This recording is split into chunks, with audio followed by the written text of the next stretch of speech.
Hey guys, it's Ed again.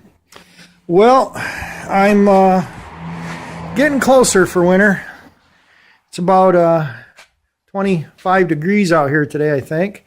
Warmed up kind of nicely. A lot better than yesterday, which was only about a high of 10. Basically, I'm trying to put things to bed and make things where I can get to them and stuff. So, as you guys know, I got a 24 by 60 foot garage. You'd think that would be plenty, but as people know, the bigger area you have, the more stuff you can fill. So anyway, last year I put my green F-250 up here to keep it out of the weather. But, you know, it made it so this car was parked over on the other side, and I'll show you that in a minute. And it wasn't I wasn't able to do really any work on this car at all. Even if I wanted to, I couldn't do it because I was buried under the snow. So I thought I would push it in over here and put it to bed on this side. Anyway, take that one. This is what the plan of attack is. Panel truck stays where it is. That hasn't changed positions in a while. Probably needs to, but it hasn't. And I have put my daily driver on the lift in the open bay because, well, this one here seems to need more constant maintenance because I drive it every day and things wear out. So it makes more sense to put the driver in here when it's driving, and then I can pull it out when I want to have a little extra space or whatever. So I put the boat motor over here in front of the 34, and this is kind of jammed in here with stuff. Of course, the Scotty still sits back there. I should probably sell that. The wood stove's got a new pipe. I still need to button up the insulation around it where I fixed the stove pipe. The ice and the snow crushed the pipe where the triple wall goes through, so I had to fix that. And I need to tuck those pieces of insulation up and those pieces, and I've got a solution for that outside. I'll show you guys in a minute. Wood stove's been cleaned out. Ash bucket is dumped. Empty ash bucket. The 9,000 pound Harbor Freight winch is installed. The receiver hitch has been anchored to the floor with 4 half-inch concrete anchors. That was a pain in the butt yesterday, laying underneath there, trying to hammer drill those holes in.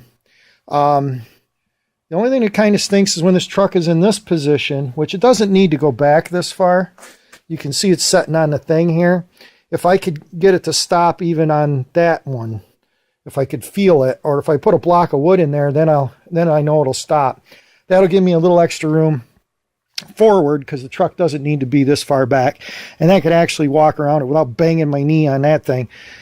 Or I could take that out, which would probably be smarter because it already has a 1 7/8" ball up there. But so the 64 Ford still sits where it always has and probably always will be until I die. Rest of the junk is still pretty much toolboxes and stuff. That hasn't changed. But outside, I have a storage lot about 10 miles away from here, 8 miles away. And it's just a lot.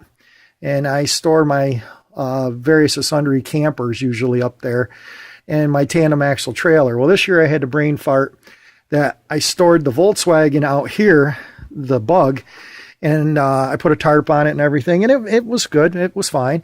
So I put it on the tandem axle trailer, hauled it up to the lot, and I covered it up and put its blanket on it and put it to bed up there. So hopefully it'll be safe up there. No trees or anything will fall on it.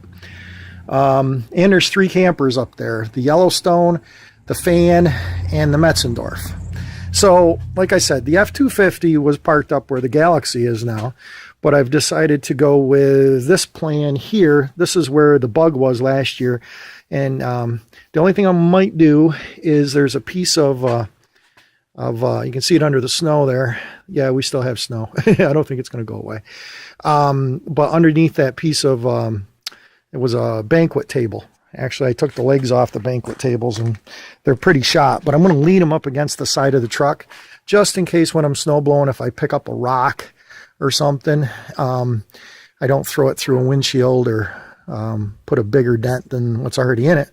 There's a few dents and dings in it, but I use it, so it's not bad for a 96. Try to keep it halfway decent.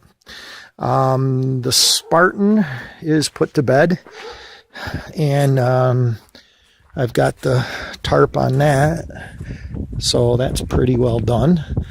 I got to probably put a couple more straps on the front. I've taken the roof off my where I had the boat, where I was working on the boat here. I got to pick that ladder up. I just knocked it over so the wind wouldn't do it for me, and at least I had a controlled descent of it. And so this is pretty good. And then over here on the back side of the shed, I have the tractor. That's put away and all covered up and ready to go for next year. So yeah, let me show you what the plan of for that insulation that's coming down. You guys may have seen the video where I picked up that Skidoo snowmobile, and I traded that to my buddy, and he's a scrapper and picks up all kinds of metal and stuff, so he's been collecting roofing tin. So I got quite a pile of roofing tin there.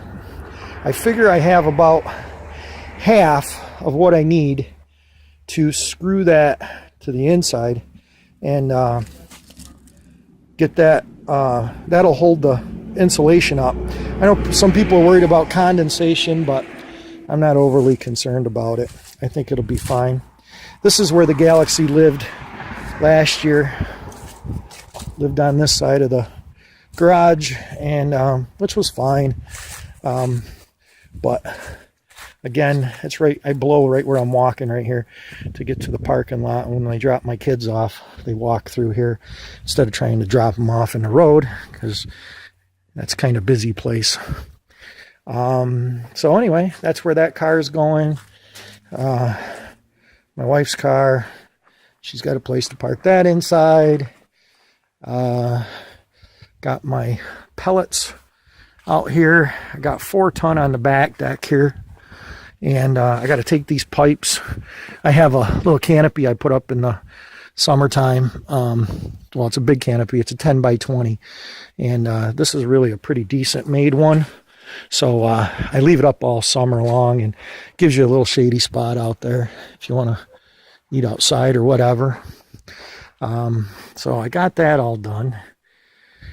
Let's see here. I put, that's the greenhouse, as you can see. I put a little Ondura roof that I picked up out of a shed that somebody was tearing down. And I was able to get the that Ondura roof on out of that and stick it on there, which will give me a snow load protection for it. And I also have the rototiller and I think the push mower stored in there. The kids' camper, which is getting rough, needs a new tarp on the roof. She's getting pretty bad on the inside. That needs to, probably they're never going to use it. So I may, I don't know what I'm going to do with it. Maybe post it, sell it. And that's the back. You can barely see it, but we just walked all the way around. That's the back of the back blade on the tractor. And then in this shed, I won't open it up because I just got it sealed up. But the 250, or the 250, the 200S is in there, and there's 2 snowmobiles in there. Yeah, you're getting his reflection.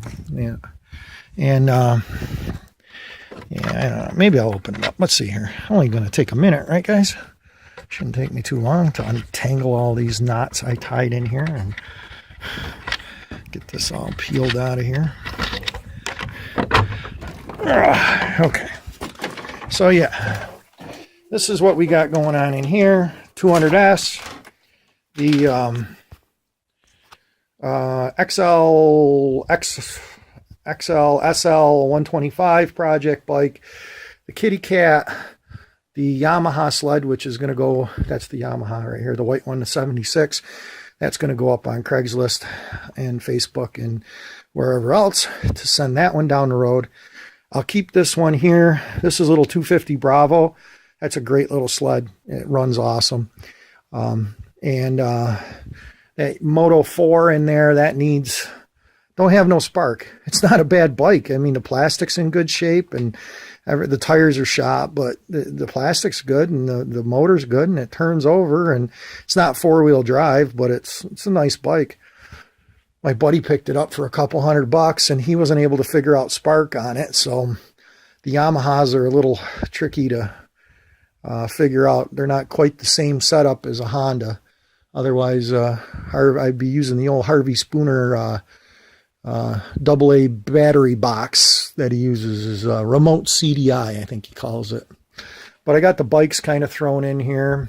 This tarp here, this brown one, ain't much good, but it's going to go, I think, up to the lot and get put on the fan. But before I can do that, the fan has got that, it's got a roof vent. It looks kind of like a chimney pipe coming up, and I put a chimney pipe cover on it to keep the rain out of it, but it's pointy, so it's like the Tin Man's hat. It's, you know, not a funnel, but you know, it's got a real sharp point, and that's, as soon as I put a tarp on that, it's going to slice it. So that's not going to work. That little lawnmower over there, that can go. My son used to play with that. It runs. I mean, it might need a little dinking around to get it going again. Yeah, so anyway, yeah, that little lawnmower runs good. And so that's what's jammed in here. That's the original Yamaha cover for that 76. Kind of a rare piece to find. A couple chainsaws and junk. That's a swimming pool right there. Okay, so let's see if we can put this back together here somehow. One-handed. Oh, go fast.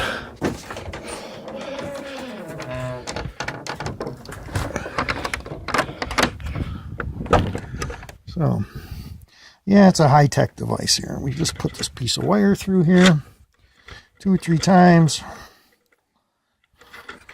And you're wondering why I do it so many times, because if you don't, then when I put this part in it, that pulls through. That's the screw. Pretty high-tech. So, oh, I don't know if you guys can hear that or not, but it must be the noon toot from the fire barn down the road. So it's November 12th, 2017, and it's 12 o'clock, as I can tell. So anyway, guys, thanks for watching and listen to me babble, and we'll talk to you soon, and hopefully we'll have a more productive video, but this is kind of what we do this time of year. Bye.